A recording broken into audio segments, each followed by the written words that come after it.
arkadaşlar. Bugün çilekli çikolata yapacağız. Malzemelerimi göstereyim. Parlak olması ilk önce şurada bir yağımız var.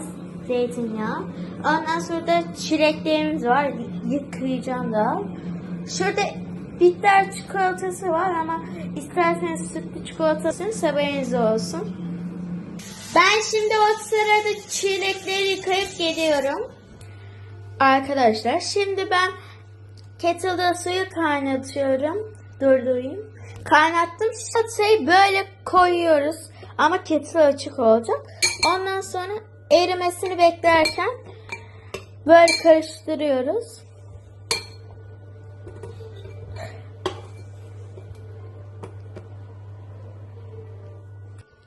Arkadaşlar yağımızı atıyoruz.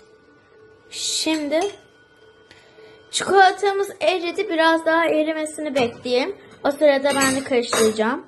Şimdi arkadaşlar yağlı şey koyuyoruz.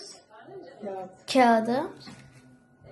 Koyduk. Şimdi çikolata çileklerimizi koyacağız. Şimdi çileği batırıyoruz. Şöyle.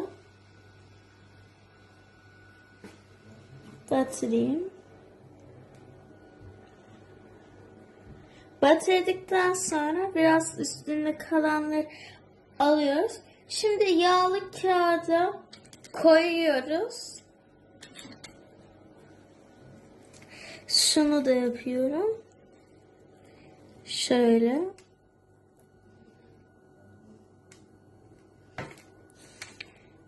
Koyayım şunu da şuraya.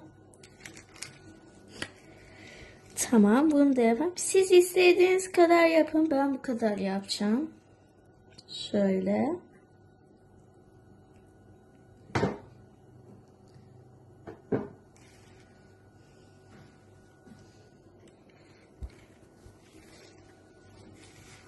Tamam. Ben birkaç tane daha çilek alıp geliyorum.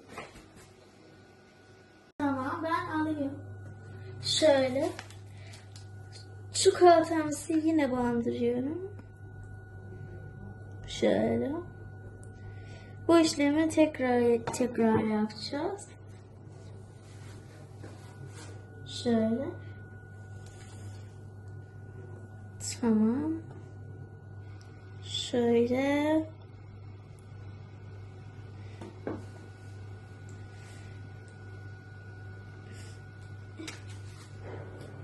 Sonuncuyu yapıyorum şimdi.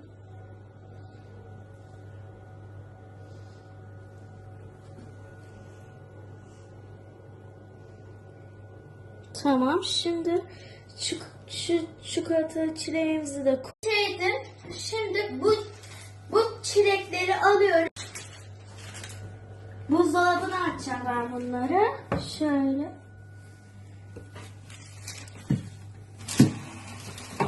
Bu kadar bitti. Bay bay. Abone olmayı, beğenmeyi unutmayın. Bay bay.